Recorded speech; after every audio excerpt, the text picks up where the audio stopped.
It is. It is.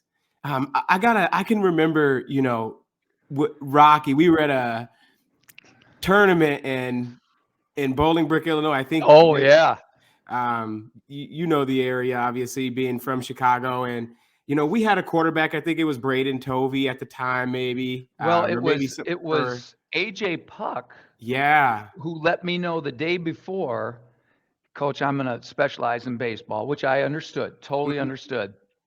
in So the I'm like, pros now. Braden, you're the guy. Hmm. And I just could tell by the way he responded to me. So I turned to Rocky. I said, Rocky, you got your helmet? He said, no. I said, put one in the van. And he put one in the Ooh, van, and I gave him a jersey. The rest is history. it is history. I listen, y'all. This is what grade was he in at that time? Well, it was summer, so he was about to be a seventh grader. About to be a seventh grader. This is Okay. varsity football.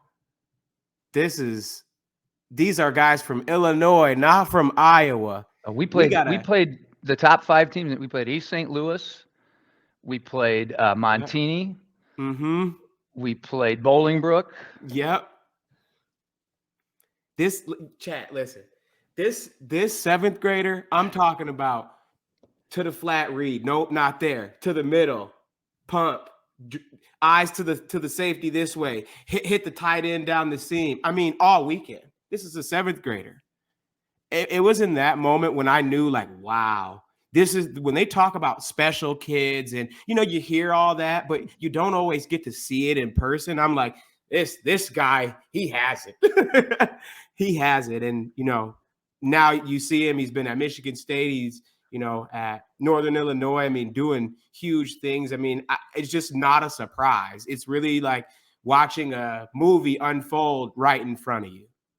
Well, uh, my dad was a Hall of Fame football coach and coached high school his whole life. And he was there. And I put Rocky in, and he was livid. He came down and he said, "So, what are you doing? You are setting that kid up for failure." And I'm like, "Dad, he's going to be fine." He's like, "I'm telling you, this is a horrible mistake." By the end of the day, he was like, "Well, I mean, I to this day, the head coach at Bolingbrook and I are good friends, and he still talks about. He's like, I can't imagine that he could do that." And I remember we were playing East St. Louis, and we threw a hitch. So those were 45-yard fields. So we threw a hitch for about a 7-yard gain. We come back, we run a little hitch and go to Flynn, Mm-hmm. and Flynn makes a diving catch right on the pylon for a Yep. touchdown. Left side, right? Exactly. Remember the Yep, play? I remember it. Of course. I And couldn't catch. I couldn't catch at that time, but hey, so he whatever. throws a P for like a 50-yard touchdown pass.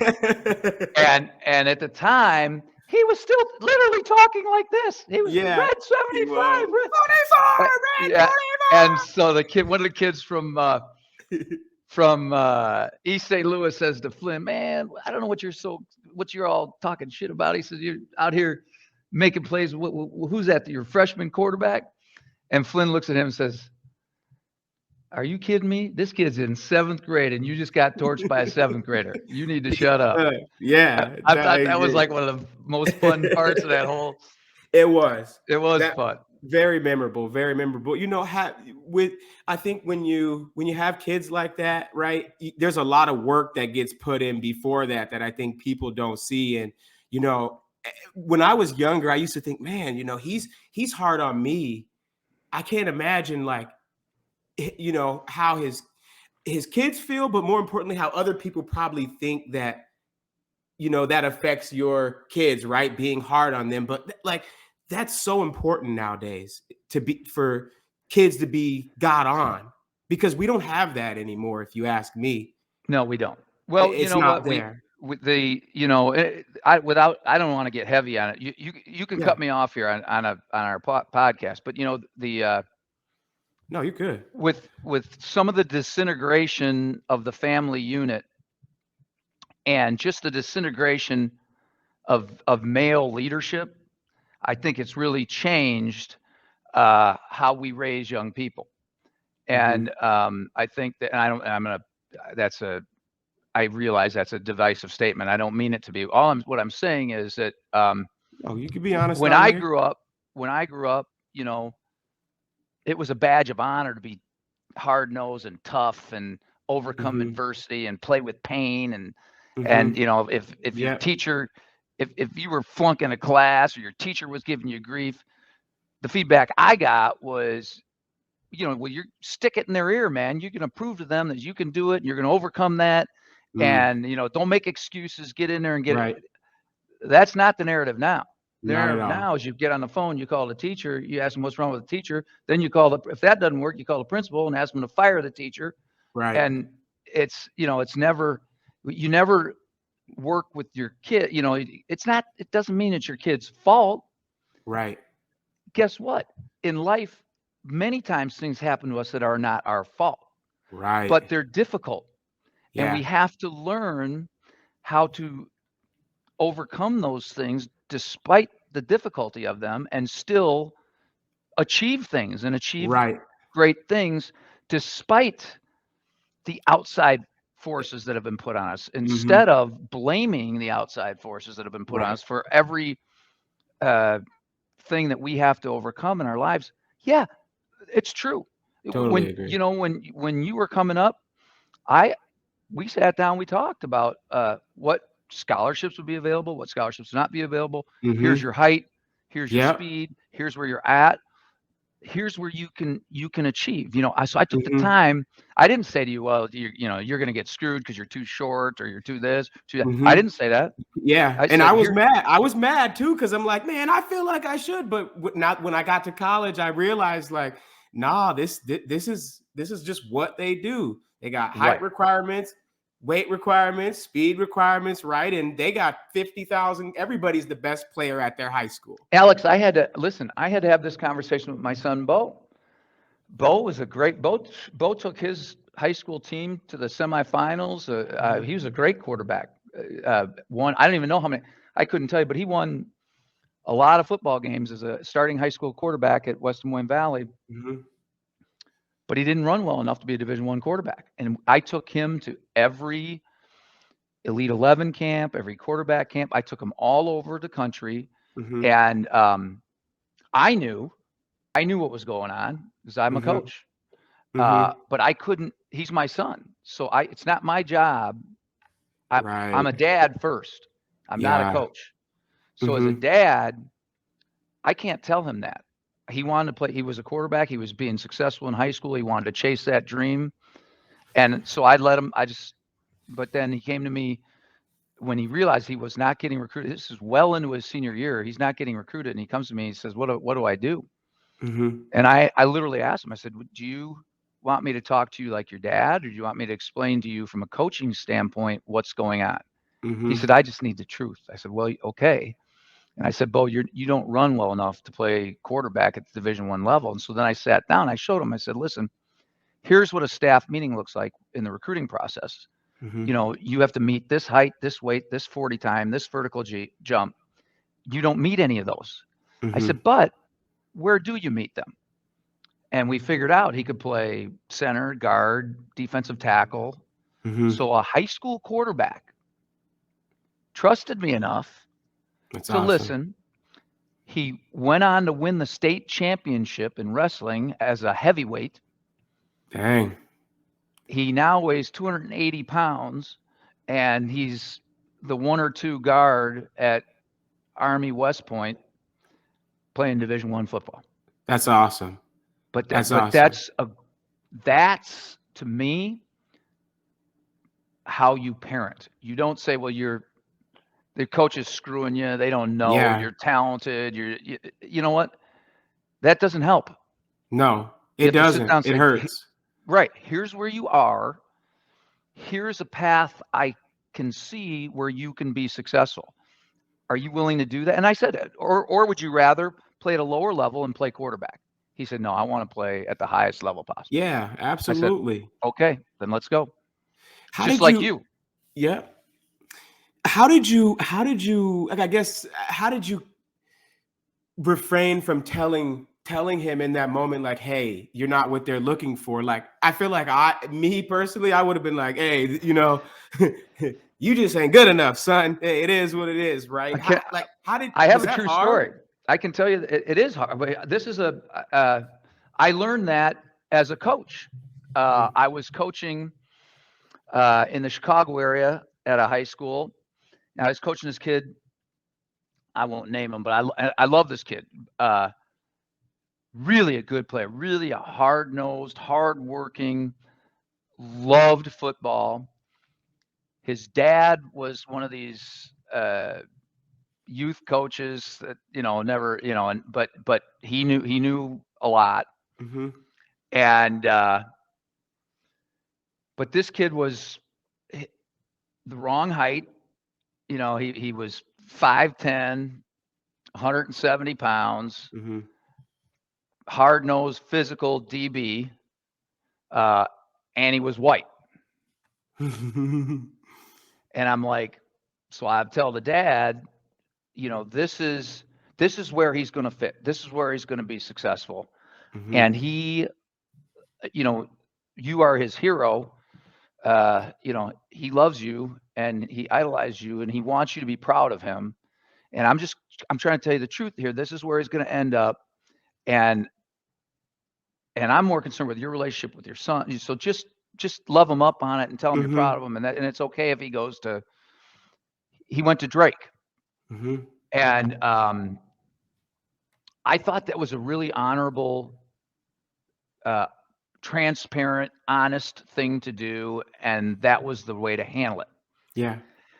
He fried me. He said the only reason his kid wasn't getting recruited nationwide at the Division I level was I told all the recruiters that he wasn't good enough. Like you'd have that kind of power. Of course I did. But he was convinced of that. And I vowed right then that, it's not my job to ever tell a kid what level he's going to end up at. I'm just going to shut up and let him navigate that journey. And then wherever when he lands, I'll help him and I'll support him at whatever level that is. So I actually learned that on the job in about 2005. And that's how I chose to handle Bo. That's a great question. Yeah, that's good. That's good. I think a lot of times nowadays, when something is somebody else's fault, we want to blame them and we expect them to make us feel better about it. When it really just comes down to you, right? It's about how you respond. It's about how you, say, hey, like the other day, perfect example. We talked 3 or 4 months ago. I was chubby, out of shape, not doing anything, and you said, "Man, you're on the hefty side, right?" Drake Hickok, he said, "Man, you look like a pug dog. You got a dad bod with no kids," and he was right. But instead, I got mad at myself, and now I'm in the gym every day. Right. Right. And I think it's those type of responses that make you better as opposed to blaming. It's never, listen, a lot of people like the way victimhood fits. Yeah. Because it absolves you of holding yourself accountable. But, and this is different. This is different in current ways, people's thought processes. But success or failure is never an accident. And success never comes on the easy path. Never. It's always on the road less traveled. Yeah. And the people who make it are the people who actually learn to embrace the journey and to embrace the difficulty process. of the journey and the process. The more difficult the process, the more rewarding it is. Any of us who have sacrificed to complete a goal will tell you that the more we've had to sacrifice, 100% of the time, the more fulfilling the achievement of the goal is. And all studies, I study a lot of psychology and motivation and all sorts of Yeah, things. I'm hearing that. Yeah, you're gonna have to talk. Yeah, yeah, Yeah, keep and going. all the studies will document the data shows that when people are in a state of euphoria, when people are excited, it is during the journey. It's during the process. When they actually achieve the outcome that they intended to achieve, they actually go downward Mm-hmm. because they realize that Yeah. that wasn't the end all, the be all end all. Mm-hmm. And what do? They people who are successful, they reset those goals Yep. and they recreate another journey and they Yep. get them and they chase the high is not in the outcome.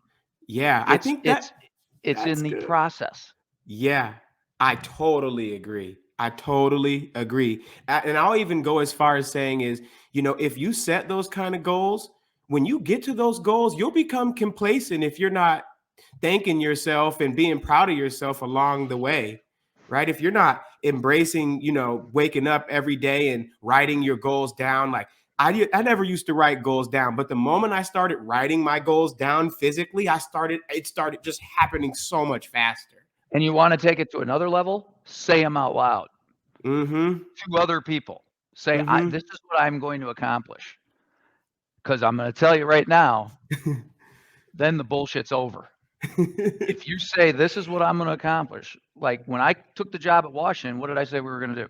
Win a state championship. That's right. And that held. Why did I say that? I didn't say that for you guys. I said Right. that for me. Right. That A lot of held people. me accountable to that Right. standard. A lot of people are afraid to voice their goals because they don't even believe that they're gonna achieve them. Well, that's exactly right. But when you articulate that out Mm-hmm. loud over and over and over, you manifest that Mm-hmm. vision for yourself and you then will believe it. You will believe it. And then so when you do say those things out loud, you have to say something that you can attain. But again, it also has to Mm-hmm. be far enough out there that it's difficult. Otherwise, you're blowing smoke. There's Right. we live in a society. Again, it's all about what you say. It's all about likes. It's all about the affirmations you get. Yeah. But at Instant the gratification. but That's at all the it end of is. yeah, but at the end of the day, I'm old, and I can tell you that, and I'll tell you all your listeners, if you may be friends of mine or whatever, but if I believe none of what any of you say, I really don't. You But can't. I believe all of what you do. Yeah. And what So I I see you watch do. people, and what I see you do, that's what I believe. You can tell me whatever you want, and I don't Mm-hmm. say, "Oh, you're full of it." I just nod, Yeah. but Okay. I know in my head You that's ain't got it. that's not what he's about. Mhm, and they think they're getting over on you too. It's like, Yeah, they're not. I see right through all Yeah, this. you're I not mean, fooling anybody. you can even tell, like, when you talk to people and, they're telling you about it, it's like they don't have a plan, they ain't writing it down, there's Yeah, when they say that around successful people, they're only going to fool one person in that room. You know who that is? That's themselves. That's themselves. That's really good, really good. I had a saying, people think that, success, you can take the elevator to the top floor of success. And I say everybody that's been successful, they had to take it from the bottom floor all the way up 128 flights of stairs to get to the top. It never came going up the elevator. There's not even an Absolutely not. elevator to the top floor of success. And when you get to the top, then everybody will clamor around you and they want to Yeah. be like I want to be like you. Mm-hmm. And my response to that is, well, that's great. Do you want to do what I had to do Mm-hmm. to get here? That's the Mm-hmm. more pertinent question. Mm-hmm. Are you going to do what I did to get here? Or because you can't just arrive at this point. It doesn't work Mm-hmm. that way. You have Mm-hmm. to, like you say, you have to climb all those stairs each and every day. And again, that that is the joy in life. The joy in life is being able to look in your mirror every day and say, you know what, I climbed those goddamn stairs again today, Mm-hmm. and that separates because you walk down the street, Yeah. you know who's climbing the stairs and who isn't. Right. That's Right. why I You said do. something about your physicality. All of that matters. It does. It's all part of your brand. Mm-hmm. People, rightly or wrongly, people are assessing you based on those things. And Totally agree. so you have to make a decision. Well, do I want people to have that sort of an, opinion of me? For me, I want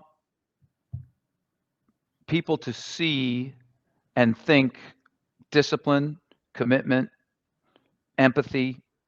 You know, this, he's going to put others first. Mm-hmm. And I think those are the things you have to figure out.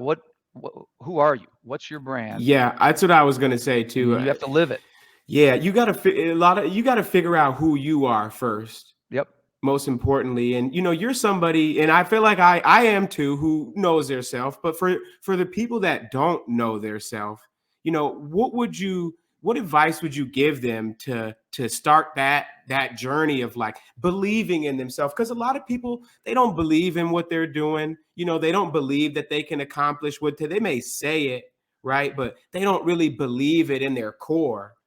So what advice would you give as a coach and as a motivational, person to start that journey?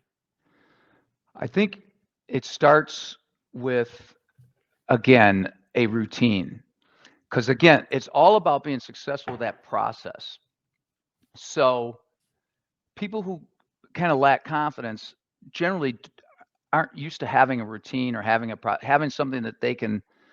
And I think, and whatever it is, doesn't matter. Some people are early risers, late. That doesn't matter. But Mm-hmm. like, for me, I get up about 4:15, 4:30 every morning. Yep, got to 4:30, And 5 o'clock every day. yeah, and then that's when I do my workout. That's when I do some meditation.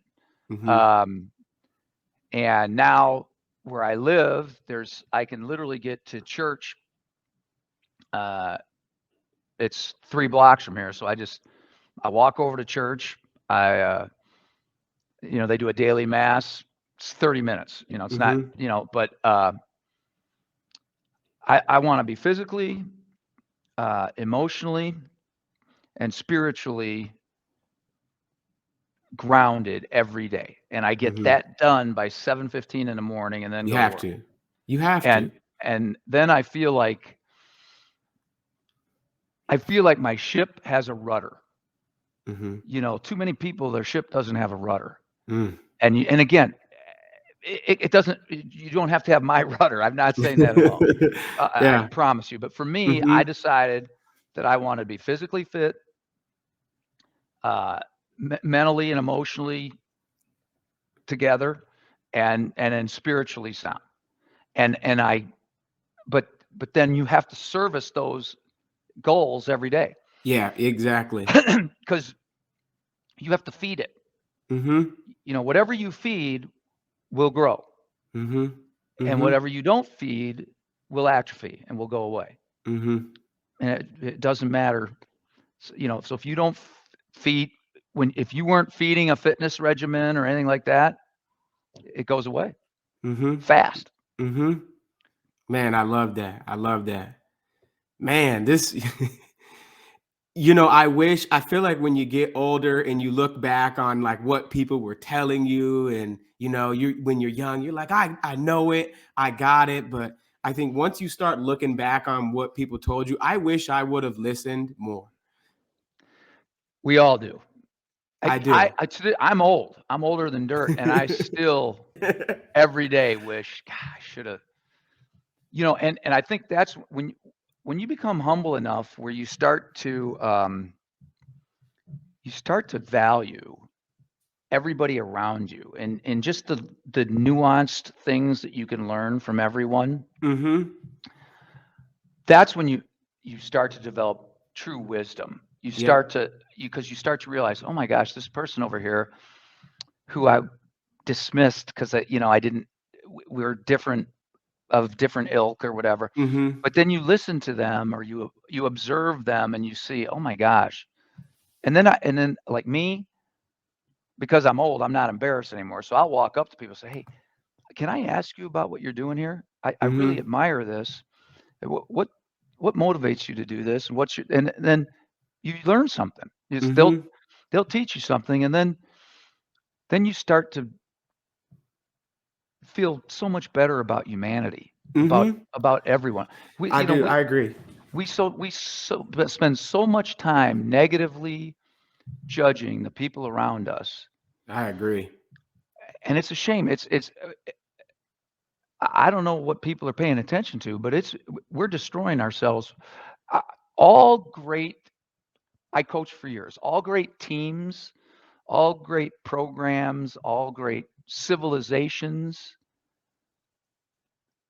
when they actually become where they get destroyed, it's always from within. Within. Yep. Yep. And we're going through this right now. I agree And totally. we're dividing by, and we're stupid. We're dividing Yep. by political party, by race, by Opinion. vaccine or not. Right.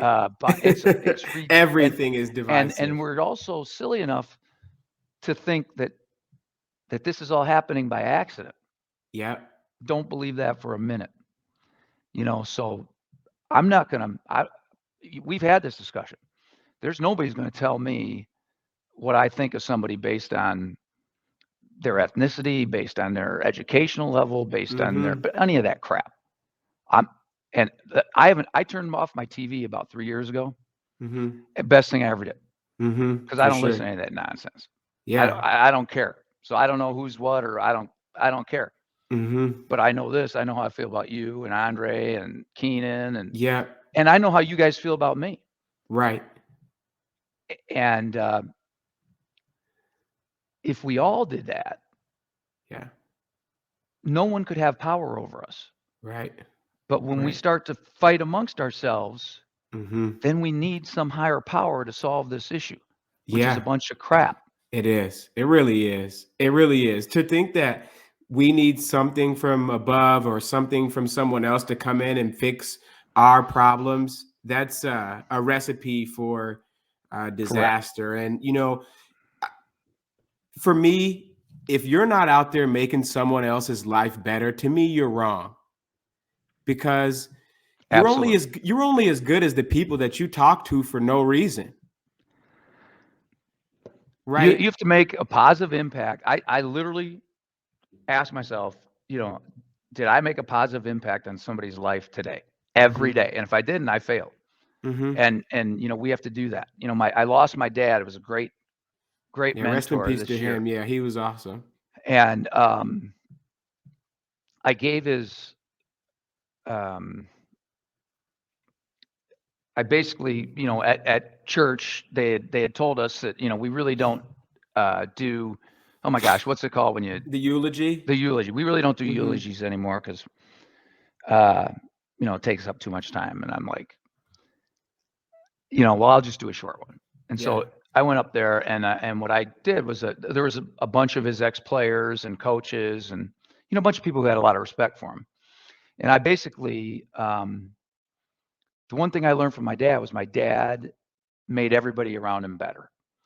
And so what I challenged the church to do that day was I said, there's close to 1,000 people in this church today. And if you guys, I know you all love my dad and you're here to honor him today. So if you want to honor him, then each and every day when you go out, make sure you make a difference in somebody's life. And so that's kind of my way to do it.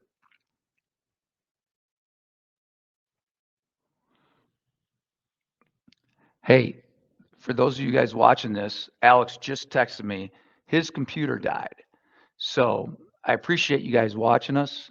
And I wish nothing but the best to Alex.